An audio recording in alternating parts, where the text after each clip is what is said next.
이스라엘의 강력한 왕 아합이 죽은 후에 이스라엘에게 조공을 바치던 모압 왕이 이스라엘 왕을 배반을 합니다. 그러자 이스라엘 왕이 화가 나서 유다 왕에게 사신을 보내서 모압을 치자고 얘기를 했고, 모압을 칠 때 에돔도 함께 동참을 해서 세 나라 왕, 세 왕이 연합을 해서 모압을 치기 위해 움직였습니다. 그런데 세 왕이 전쟁을 위해서 연합했지만 문제가 생겼습니다. 그것은 물이 떨어진 거예요. 물이 없었습니다. 그래서 세 왕은 자신의 문제를 하나님께 여쭤보기로 합니다. 엘리사는 찬양을 하고 하나님께 어떻게 해야 되는지 여쭤보게 되었습니다. 그러자 하나님께서는 개천을 파라고 말씀을 했고, 그 개천을 파라고 하는 말씀을 듣던 세 왕은 깜짝 놀랐습니다. 그냥 물을 달라고 하는데 왜 개천을 팔라고 하시지? 개천 파는 게 얼마나 힘든데, 이 더위에, 이 때학볕에. 근데 개천을 파라고 말씀하셨습니다. 이 명령은 이상하게 들릴 수 있지요. 지금 당장 주님, 물이 필요합니다. 물이요. 그럼 하나님은 물을 주시겠다고 말씀하셔야지 왜 개천을 파라고 합니까? 이 말씀 속에서는 매우 중요한 영적인 원칙이 숨어 있습니다. 그 말은 물은 하나님만이 주실 수 있구나 라는 것을 하나 알 수 있고, 또 하나는 물은 하나님이 주시지만 물을 담을 도랑, 그릇은 인간이 준비해야 되는구나. 두 가지 사실을 알 수 있어요. 하나님의 일과 인간의 일이 나눠져 있다는 겁니다. 하나님은 저절로 예수를 믿게 안 하세요. 사람을 통해 결단함으로 예수를 믿게 하세요. 그러니까 하나님의 일과 사람의 일은 분명히 있는 겁니다. 하나님, 내가 이번에 이 시험에 통과하게 해주세요. 승진하게 해주세요. 저 사람과 만나서 결혼하게 해주세요. 아무리 기도해도 저절로 되는 법은 없어요. 열심히 노력해야 되고 애를 써야 되고 또 편지도 쓰고 애를 쓰는 노력들을 해야 하는 것입니다. 그러면 어디에 어떻게 개천을 파라는 것인가? 그런 질문을 던질 수 있죠. 그런데 오늘 성경에 보면 16절 보세요. 이 골짜기에 개천을 많이 팔아 말씀하셨습니다. 골짜기요? 골짜기에 개천을 파라고요? 그리고 또 개천을 팔아. 어떻게 팔아? 얼마나 팔아? 많이 팔아. 이렇게 써 있습니다. 아니, 물을 주시면 되지. 뭘 개천을 이 골짜기에 파라고 하십니까? 그것도 많이. 비가 올 조짐이 전혀 없으니까 비를 좀 오게 보여주시고 그 소망을 가지고 땅을 파면 안 됩니까? 그래서 이스라엘 백성들이 요령을 피울 수도 있었습니다. 그래, 개천을 파라고 했으니까 적당히 긁어놓고 팠다고 얘기하자. 파라고 했으니까 팠으니까, 파면 주신다고 했으니까 적당히 파자 라고 만약에 땅을 긁기만 했다면 비가 왔어도 긁은 땅에 조금 물이 있었을 거예요. 이 얘기는 한 장 오른쪽으로 딱 넘어가 보면 4장에도 써 있습니다. 너무너무 힘이 든 때가 되었는데 미망인의 집에 엘리야가 방문을 합니다. 뭐가 남았냐? 우리 집에는 기름 한 그릇밖에 없습니다. 이것 먹고 두 아들과 죽으려고 합니다. 그래? 너 이웃에게 그릇을 빌려라. 빈 그릇을 빌려라. 조금 빌리지 말고 할 수 있는 한 많이 빌려라. 이렇게 말을 했습니다. 두 아들과 함께 이제 그릇을 빌리러 돌아다닙니다. 그릇을 빌리러 돌아다닌 다음에 그릇을 갖고 왔는데 그 빈 그릇에 기름이 가득 차기 시작했어요. 그러니까 그릇을 빌린 만큼 기름이 차기 시작했습니다. 똑같은 얘기죠. 지금 여기 우리가 읽은 본문과 똑같은 얘기입니다. 개천을 팔아. 어디다가요? 이 골짜기에. 여기다가요? 이 척박한 땅에요? 파. 많이 파. 많이 파라고요? 적당히 파면 되지. 우리가 살다 보면 우리의 인생이 사막과 같이 영적으로 메마를 때가 있습니다. 영적인 건조함 때문에 우리는 이렇게 해서는 신앙생활 될 것 같지 않은데 어떻게 하면 좋지? 그래서 하나님의 뜻 가운데서 교회를 옮기는 경우들도 있어요. 그리고 내가 이 교회에서는 내 영적인 가람을 채울 수가 없을 것 같아. 그래서 스스로 선택해서 옮기는 수도 있습니다. 그러니 옮기면 당장 하나님께서 은혜를 주시고 또 충분한 기도 응답을 주셔야 되지 않겠습니까? 그래서 이제 교회를 새롭게 등록하면 그 교회에서 말씀을 열심히 듣고 기도하는 자리에 나가고 예배를 열심히 지킵니다. 그렇게 합니다. 그런데 아무리 기도해도 응답이 안 될 때가 있습니다. 성경을 펴도 마음에 와닿지 않을 때도 있고요. 그럴 때 주님 앞에 어떻게 할까요? 물이 없어요. 은혜가 없어요. 어떻게 해야 될까요? 그때 주님의 말씀은 개천 파라고. 어디서요? 여기서. 어떻게 해요? 많이. 그렇게 말씀을 하셨습니다. 그러자 바람도 보지 못하고 비도 보지 못하되 이 골짜기에 물이 가득하여 너희와 너희 가축과 짐승이 마시리라 하였나이다. 조금의 어떤 힌트도 보여주시지 않으셨어요.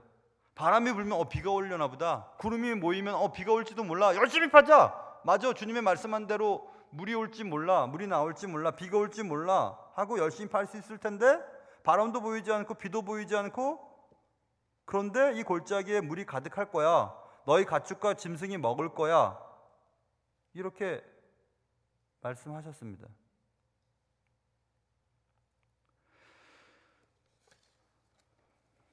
언제요? 언제? 그런데 그 약속은 이루어지죠.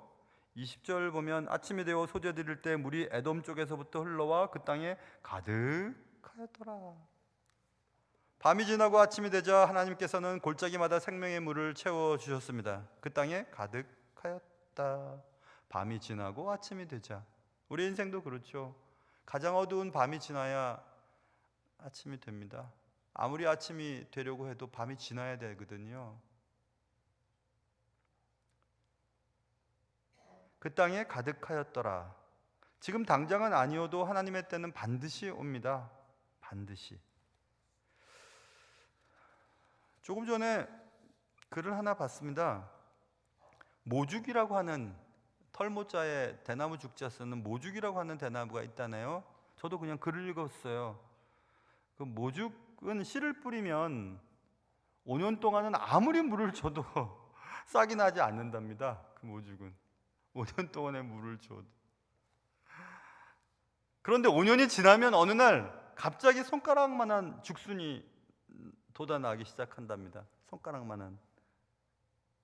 그리고 4월달 봄이 되면 갑자기 하루에 80cm가 자란답니다. 쑥쑥 자라다가 그 대나무가 30m까지 자란대요. 5년이 지난 다음부터는.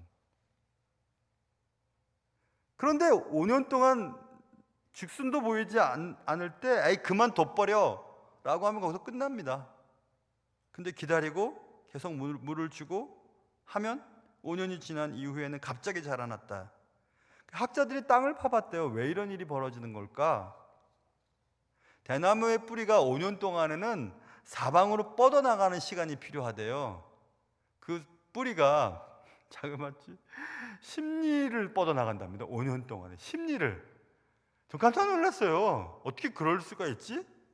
제가 뽑은 거 그냥 그대로 읽어드리는 겁니다.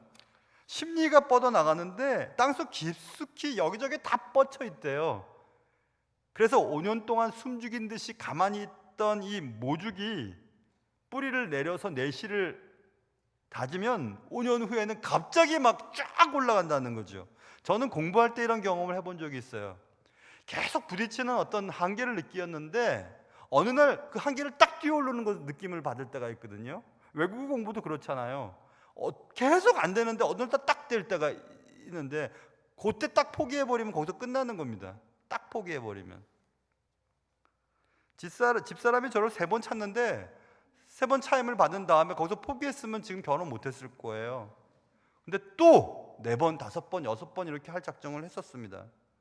지금 제가 잘 살고 있잖아요. 그때 포기했더라면 어떻게 됐을까? 어떤 놈한테 시집갔을까? 이런 생각을 해봅니다. 그때 위기감이 있었거든요. 그래서 여러분, 우리는 너무 참 쉽게 포기를 합니다. 뭐 한 번 만나고 아니면 그만, 뭐 한 번, 세 번 찍고 아니면 그만. 어떻게 합니까? 거기서 가장 좋은 일이 벌어질지.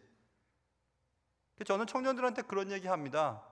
사귀어봐. 그런데 봄, 여름, 가을, 겨울 다 지내봐.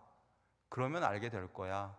힘들 때, 가랄 때, 낙엽 떨어질 때, 추울 때 다 겪어봐. 그러면 정말 괜찮은 사람인지 알게 될 거야. 제가 청년 사역할 땐 그런 얘기 많이 해서 지금은 뭐 그러지도 않습니다. 요즘엔 그렇습니다. 꼭 해야 되겠니? 그런 얘기합니다. 꼭 해야 되겠어? 한번 생각해 봐봐. 왜냐하면 너무 힘든 부부들이 많아서 그런 생각을 하는 거예요. 꼭 해야 되겠어?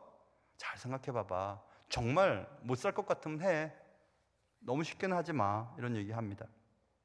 너무 사람들이 쉽게 포기하기 때문에 그렇죠. 성공한 사람들의 공통점이 무엇일까? 여기서 얘기합니다.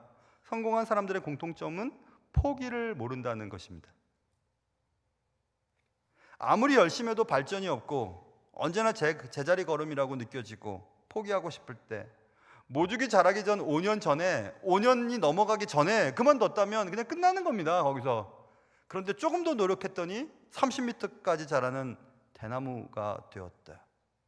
또 다른 예화도 있었습니다. 임계점이라고 하죠. 100도가 되어야 끓습니다. 90도까지도 안 끓어요. 100도가 되어야 끓어요. 근데 99도에서 불을 낮춰버리면 끓지를 않습니다. 100도가 되면 끓기 시작합니다. 그럼 99도까지는 견뎌야 되는 거 아니에요? 기다려야 되는 거 아니겠습니까? 포기하지 않고 견뎌내면 모죽처럼 쑥쑥 자라기도 하고, 100도씨의 물처럼 끓기 시작하면 거기에 뭐 된장찌개도 할 수 있고, 육개장도 만들 수 있고, 해장국도 만들 수 있고, 오징어도 데칠 수 있고, 다 할 수 있습니다. 그러나 미지근한 물은 아무것도 못합니다. 밤이 지나고 아침이 되자 하나님은 골짜기마다 생명의 물을 채워주셨습니다. 그 땅에 가득했다고 말씀하고 있습니다. 지금 당장은 아니어도 하나님의 때는 반드시 옵니다. 반드시. 내가 마음에 들지 않는 내 자녀들도 반드시 그의 때가 올 겁니다. 내가 마음에 들어 하지 않는 내 남편과 아내도 반드시 처리될 날이 있을 겁니다. 저런 갱년기가 언제 끝나나, 반드시 갱년기도 끝날 때가 있을 겁니다. 제 스스로 속으로 아멘 했습니다. 개천을 판 자리에 하나님은 반드시 물을 채워주신다고 말씀하셨고 정말 채워주셨습니다. 얼마나 깊이 파느냐는 우리가 결정하는 거예요. 은혜의 양은 우리가 애쓴 만큼 받는 겁니다. 그게 무슨 성경이에요? 성경은 무조건적인 은혜라마요. 예, 맞아요. 무조건적인 은혜죠. 그러나 우리가 해야 될 일도 있는 겁니다. 무조건적인 은혜라고 공부 안 하는 아이가 이번 시험에 1등하게 해달라고 기도해서 1등을 하면 저는 그런 하나님 안 믿고 싶어요. 그렇게 불공정하고 그렇게 폭력적인 하나님을 왜 믿겠습니까? 노력한 사람은 어떻게 되는 건데요, 그러면? 노력 안 하고 하나님만 믿으면 잘 된다고요? 그런 게 어디 있어요? 그런 거 없습니다. 하나님의 은혜가 우리의 노력 가운데 임할 때 우리의 노력이 헛수고로 돌아가지 않는다고도 말씀하셨어요. 수고한 대로 먹는다고 말씀하셨어요. 수고 안 하는데 먹는다고 말씀 안 했습니다. 수고했는데 헛수고 될 거라 말씀도 안 했어요. 수고한 만큼 먹는다고 했습니다. 그게 은혜예요. 하나님이 지켜주시는 겁니다. 우리가 애쓴 것에 대해서는. 그래서 사랑하는 우리 새가족, 오늘 우리 교회 가족이 되기로 결심하시고 새가족 공부를 하시고 오늘 이 자리에 오시는 거 얼마나 쑥스러워요. 그러나 오신 여러분은 해야 될 일이 있어요. 우리 교회 정도의 규모는 그냥 들어왔다 나왔다 하는 분들이 누군지도 모릅니다. 그래서 왜 내가 왔는데도 아는 척도 안 하지? 인사도 안 하지? 왜 관심이 없지? 관심이 없는 게 아니라 관심을 가질 수 있는 여건이 안 되기 때문에 그렇거든요. 저도 사실 우리 교회인지 몰라요. 정말 그래요. 제가 얼마나 죄송한지 몰라요. 병원에서 어떤 분 만났는데 막 반갑게 인사해서 날 아는 누군가 해갖고 나도 뭐 이렇게 인사했는데 보니까 우리 교인이었습니다. 얼마나 죄송하던지. 이름이 기억이 안 나는 거예요. 그래서 아, 예, 반갑습니다 했는데 이름도 기억이 안 나요. 이름을 기억 못한다는 것은 너무너무 창피스러운 일입니다, 목회자가. 그런데 150명까지는 보통 사람들이 기억한답니다, 이름을. 그리고 목회자들은 500명까지 기억할 수 있다고 합니다. 저는 500명까지는 기억했던 것 같아요. 500명 정도까지는. 아이들 이름이나 부모님 또 배우자 이름. 근데 500명이 넘어가서 지금 모르겠어요. 정말 모르겠어요. 지금 인사하고 나가서 예수 믿으세요 할지도 모르겠어요. 지나가다가. 그래서 은혜를 받고 사랑을 받고 교회의 식구가 됐다고 느껴지는 것은 여러분들이 하셔야 될 일이에요. 챙겨줄 사람이 없어요. 정말 그래요. 예배 정성스럽게 참여하고 말씀을 묵상하고 기도하고 모임에 참석하고 또 교회에서 하는 여러 가지 일들에 순종하고, 그것은 여러분들이 개천을 파는 일과 똑같습니다. 개천을 파십시오. 우리의 인생이 때때로 광야 같고 사막 같을 수가 있습니다. 외롭고 건조하고 영혼이 매우 가랄 때가 있습니다. 그래서 목마른 사슴처럼 축축한 물을 찾아 여기저기로 다니다가 아, 여기는 괜찮을 것 같아 하고 왔더니 여기도 가래 있어요. 그럼 어떻게 해야 될까? 하나님은 은혜는 주실 겁니다. 예배 가운데, 모임 가운데, 어떤 상황 가운데서. 그러면 은혜를 어떻게 받아야 될까요? 파라는 겁니다. 개천을 파라는 겁니다. 도랑을 파라는 겁니다. 하나님께서 반드시 채워주실 거예요. 제가 다른 건 못해도 말씀을 말씀대로는 전달할 수는 있거든요. 다른 건 잘 못해요. 성품도 별로 안 좋고. 또 이 지역에 좋은 교회들이 얼마나 많은지 몰라요. 잘생기셨고, 이왕이면 잘생기면 좋잖아요. 그런 목사님들도 많고 성품도 좋은 목사님들도 많고. 근데 어찌어찌해서 여러분이 여기 오신 것은 하나님 인도하신 거예요. 다른 거 없어요.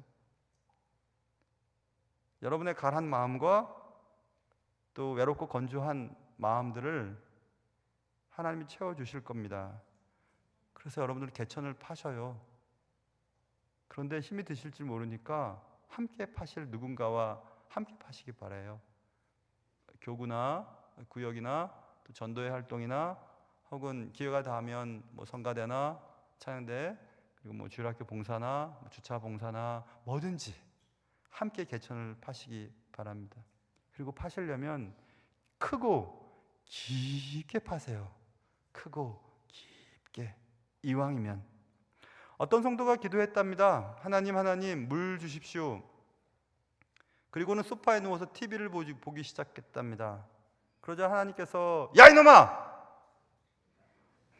여러분, 한 분이 조시는 것 같아서 내가 갑자기 죄송해요. 갑자기 내가 안 그러려고 그랬는데 갑자기 야 이놈이라 그랬으니까 남자구나 또 여러분 생각하실 거예요.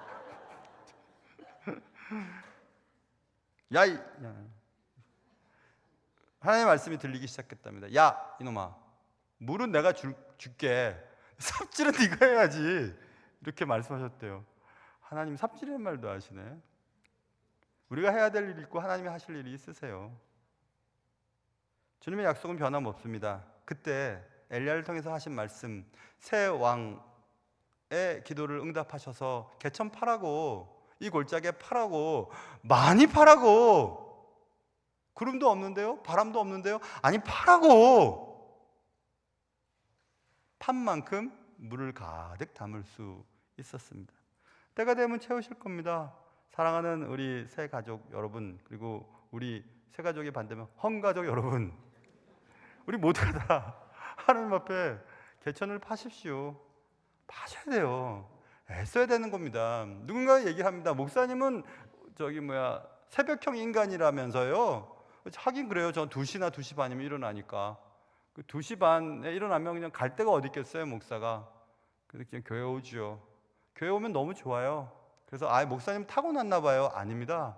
저 청년 때 또 그 전에 새벽 예배가 좋다는 소리를 듣고 고등부 때도 새벽 예배 나갔었는데, 새벽 예배 나가려면 알람 한 2-3개 해놔야 일어나요. 그렇게 하다 보니까 새벽에 깨게 된 겁니다. 저절로 새벽형 인간이 어디 있습니까?